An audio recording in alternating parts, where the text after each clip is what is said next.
Saya rasa sudah saatnya saya cerita sama kamu. Dahulu memang eyangmu yang namanya Wijaya Bantolo mempunyai seorang sahabat. Sahabat itu begitu dekat, yang bernama Bedor Hampala. Akan tetapi Wijaya Bantolo dan Bedor Hampala mempunyai prinsip yang berbeda, bahkan seperti baliknya telapak tangan, sangat berbeda. Eyangmu Wijaya Bantolo, beliau itu ingin menyebarkan kepercayaan agamanya yang saat ini pun kamu peluk. Islam, Pak? Ya, di sekitarnya, di wilayahnya. Akan tetapi Bedor Hampala, dia itu menyembah sebuah batu, sebuah patung, di mana dia juga mengajarkan ke orang-orang terdekat untuk menyembah patung tersebut dengan ajaran-ajarannya, dengan kalimat-kalimatnya, bahwa kalau menyembah patung ini nanti akan seperti ini, nanti bisa seperti ini.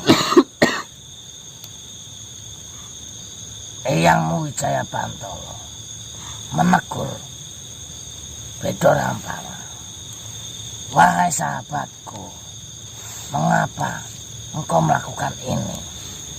Bukankah ini menyesatkan? Bukankah ini merugikan?" Begitu lembutnya kata-kata yang keluar dari eyangmu itu untuk menegur sahabatnya, karena beliau tidak ingin sahabatnya terjerumus ke jalan yang salah.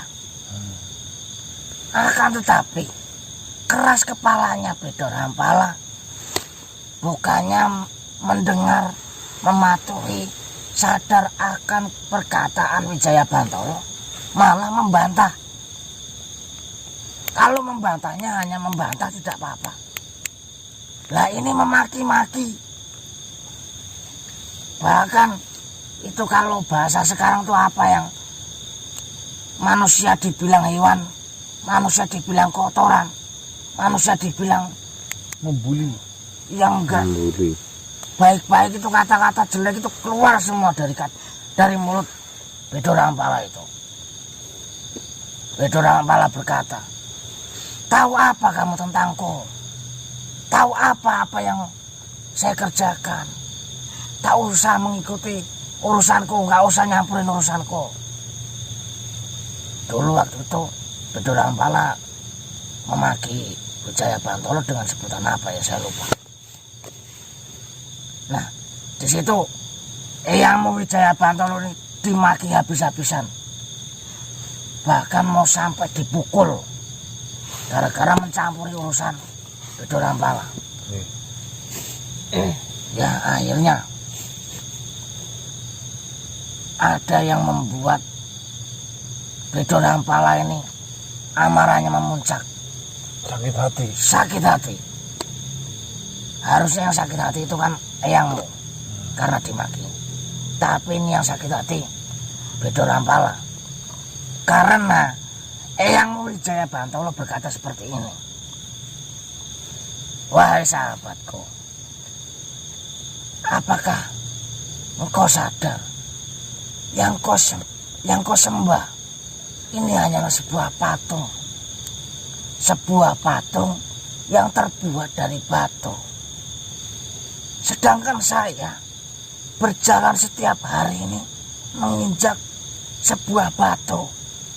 Apakah yang kau sembah ini setiap harinya saya injak-injak dan tidak ada respon apapun? Sadarlah." Oh, itu ya. Bedor Hampala seketika langsung melotot matanya. Darahnya naik semua. Tanpa aba-aba, tanpa pembicaraan, Bedor Hampala menyerang Eyang Wijaya Bantolo.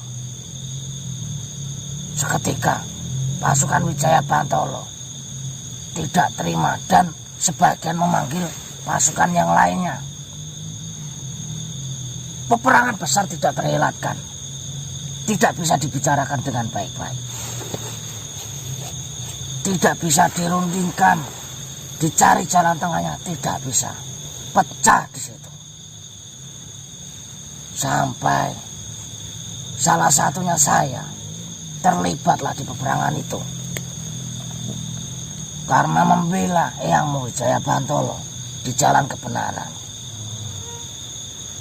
Peperangan terjadi 5 hari 5 malam tanpa henti. Korban banyak berjatuhan. Saya akui ratusan tahun yang lalu di kejadian itu pihak kita memang kewalahan menghadapinya. Bisa dibilang jika Bedor Hampala tega pada waktu itu, mungkin saya tidak akan ada di sini.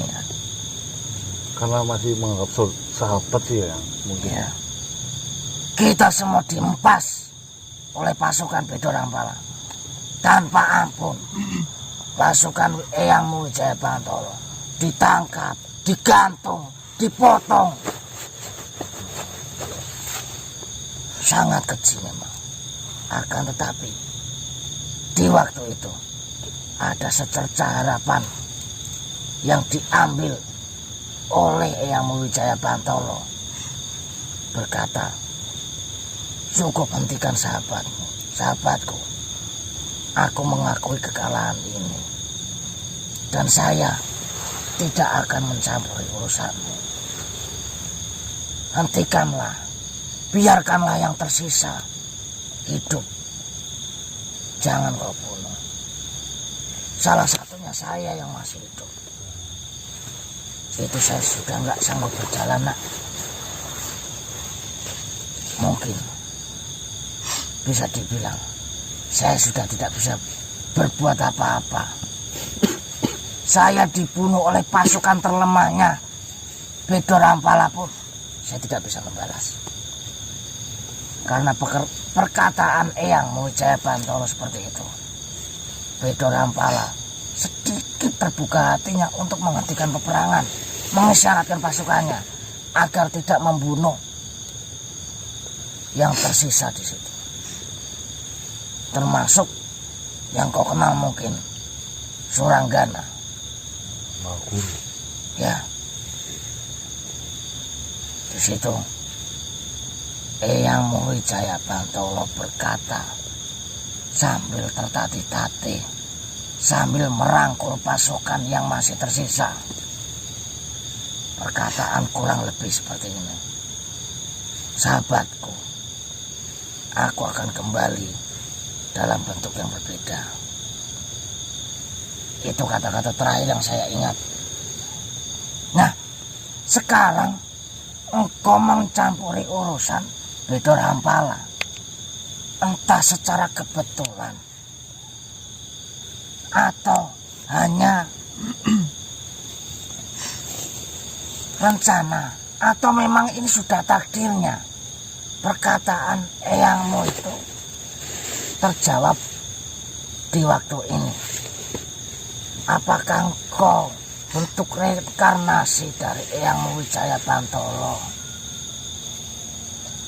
atau engkau memang ditakdirkan untuk meneruskan perjuangan Eyang Wijaya Bantolo, atau engkau manusia biasa yang tak punya apa-apa, akan tetapi secara kebetulan engkau memang meniti jejak yang sudah dilakukan Wijaya Bantolo di ratusan tahun yang lalu.